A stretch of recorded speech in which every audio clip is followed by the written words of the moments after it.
Labing di ato. Una mo sa inaan na to, mas maayo mahimulos ang Diyos niya. Amen. Remember His promise. When the storms come, number 3. Let's go back to our text. Matthew chapter 14. Matthew chapter 14. Verse 28, and Peter answered him and said, Lord, kung ikaw man na, ipit daw, bit to come, being on the water, kung ikaw magaling na, Lord, tuguti ko Ginoo, makalakaw diyan sa tubig. Wala kanimo. And he said, come. And when Peter was come down out of the ship, he walked on the water to go to Jesus. Nakalakaw si Pedro sa tubig. Nakalakaw siya. Kung sa'yo sa Bible, but when he saw the wind boisterous, he was afraid and beginning to sink. He cried, saying, Lord, save me. And immediately Jesus stretched forth his hand and caught him and said unto him, O thou of little faith, wherefore didst thou doubt?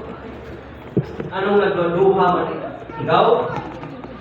When the storms come, release your faith.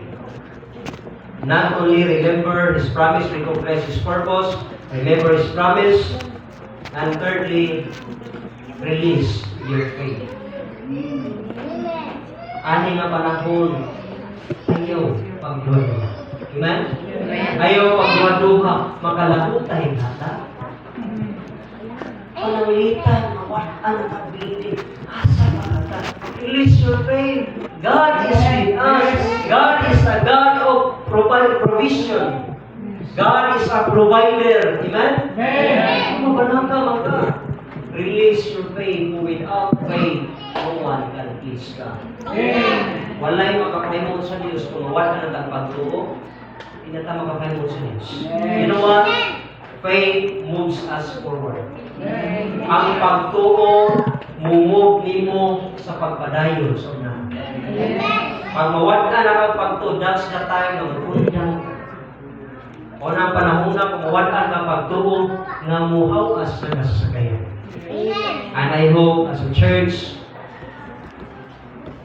may laing challenge kita sa pulong sa Diyos. When the storms come, in times of storm, release your faith. Keep moving forward. Keep on. Continue on. Amen? So release your faith. Posibleng nga nagwaduha ka. Kung makalahutay pagha. Tanong? Nani naman. Waan magkakwa no. Kung gani sa una wala ni nag-i-allow sa Diyos kung matungkol, pwede maghimo na po siya bago. Amen?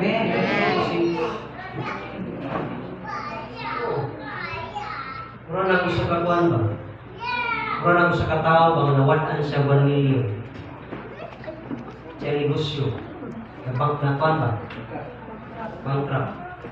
Kung siya sulti niya, importante na naa ako. Kanang 1 million, kaya pa na ko ng kulitaro. Importante na naa para church. Amen. Kabalo, kamasayin sunahan. Kanin itong ipasilungan, mas natin parehari. Sa pwedeng himuon sa Diyos. Dili mo na kaya. Kaya pinong kaya na po na. No, dili mo na kaya. Kung kaya ng pasok sa Diyos. Ayaw. Naman eh, church, paminaw. Ayaw huna-huna kung sa imong mahimo. Ayaw sa ligi kung sa imong mahimo. Kung dili sa ligi kung sa mabuhat sa Diyos. Na pwede kang magamit. Mahimo sa Diyos para sa iyo. Amen. Lord, kung saan kung mahimo Ginoo? Dili ko siya makuha. Kung saan kung buhat pa ito? Dili mo na kaya. The church, dili na ikaw tag-iya sa church. Ang Diyos. Amen. Munang ayaw ka ba na? Amen? Amen. When the storms come, recognize His purpose, remember His promise, release your faith. Ayaw duha-duha imong pagtuo. Kung ayaw tuubi imong pagduha-duha. Amen? Yun, di ba? Magduha-duha kasi pagtuo na. Hindi na mao. Hindi na magkalimao. Unang ayaw duha-duhain ang imong pagtuo. Kung ayaw tuuhin mo pagdudua ka, ay nagsundan. Ay nagtuuhin. Amen? Amen. And number 4 and last. When the storms come, bring ko na rin Matthew chapter 14. Kita mo diha, O thou of little faith, pagkagamay bas yung pagtuo, nanong nagwaduha ka man. And when they will come out of the ship, the wind ceased. Number 4, when the storms come, remain focused. Remain focused. Kabalo ka, ma-out of focus na as a church, remain focused. Remain focused. Posibleng tungod sa storm, pwede tang ma-distract. Di ba? Saan yung tao? Iwo mo ni sa una, mga inaani man eh. Una ka tani sa una. Remain focus. Remain focus. Di ba? Usahay, dunay mga Kristohanon, wala ko simba. Tungod kay dunay usa ka Kristohanon nakita niya nga sige simba nagpagamit pa gyud diha sa Ginoo pero nakita niya nakita na sayo. Umoting hinungdan, wala po siya musimba. Wala po siya magpagamit sa Ginoo. You know what? Pwede kang masing, di ba? Diya, when Peter walked on the water, sa diya si Pedro nakalakaw din sa tubig, ingon ang Ginoo, ingon siya, Lord, panakwa po diya Ginoo. Panahad ako diya nimo, gusto ko makalakaw sa tubig. Yung Ginoo, alin? Sa diha hina-hina naka-experience ang tatsiya sa gibuhat sa Ginoo. Mga milagro gibuhat sa Dios sa kinabuhi. Kung karon pag-abot sa problema, kita niya dako kay balod dako kay unos, kusog kay unos. Dito siya naka-focus ug ginahina siya. Na you know what? Posible sa mong kinabuhi na experience yung Ginoo kung sa kamaayon Ginoo sa kinabuhi. Pero pag abot sa storms, once na ma-out of focus ka, bantay ka. Kaya pwede ang unos, duharang ikatabang sa unos. The storms, either ang storm, mo strengthen mo, mo paligpo ni mo, mo pa damor nga mo paligpo ni mo, or mo paunlod ka niyo. Or gina, ang storm. Pwede mo paligpo ni mo, or mo paunlod ni mo. Remain focused. Amen? Sometimes, ma-out of focus ka. Ayaw tanawa ang problema. Still looking unto Jesus, the author and finisher of our faith. Amen? Tutok sa Ginoo. Tutukin. Kaya magtuto ka sa problema, hindi niya siya. Ginoo mo tutukin. Kaya siya ang problem solver. Amen. Ang Diyos di sulbad ng problema. Unang ayaw problema mo tutuki, ang tigsulbad sa problema. Unang ayaw kwarta mo tutuki, ang tigbuhat o kwarta. Ang tighatag sa panalangin, ayaw ang blessing mo'y tanawa, ang tighatag sa blessing mo'y tanawa. Love. Remain focus. Usahay sa kinabuhi, di na magkalimaw ang dagan sa kinabuhi, kaya na out of focus na ta. Lahay na ito na fokusan. Dagang mga Kristohanon, na kinabuhi ka nga ito, mapuslanon kayo, nagamit kayo, pero niabot ang panahon, na out of focus sila. Ibiyaan nila Ginoo. Ibalingwala na lang Ginoo. Sabi na mga batanon, anong na ito? Yang dito, aminaw dito. Ako nagang mga young people na alukoy na lang ko, karang lagi di maminaw. Pagtaro ng Ginoo sa iyo, una sa iyo Ginoo sa iyo kinabuhi.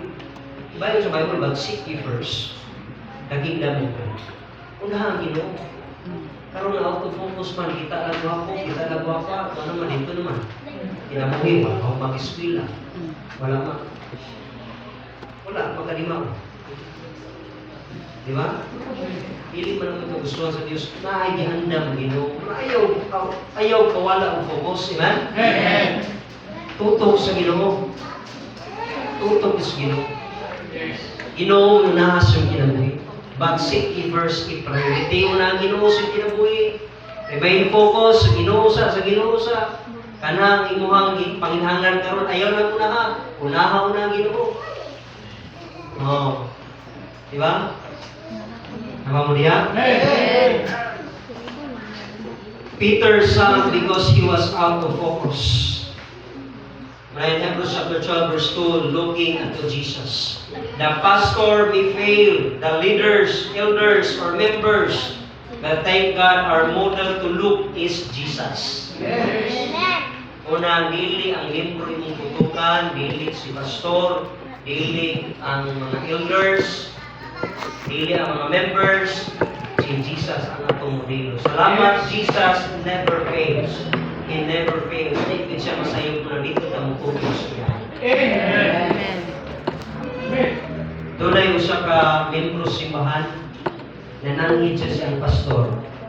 Iyon siya, pastor, muundang na kong simba. Dili na ko mga lagad, pastor, muundang na niyo ko. Sa ano man, Brad?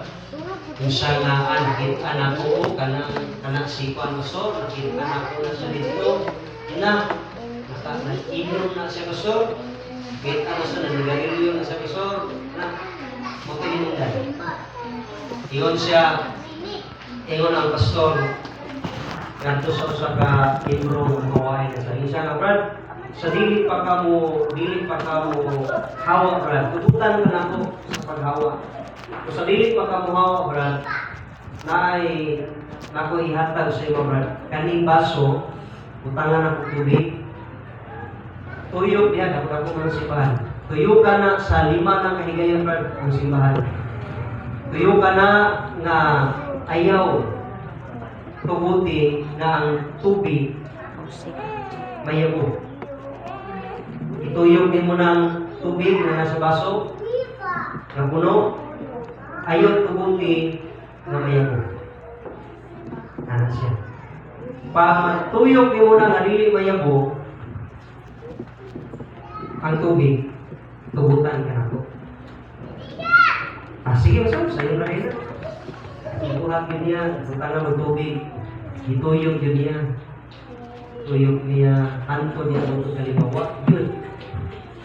Wala yun kinigitawag na mayabo ang tubig.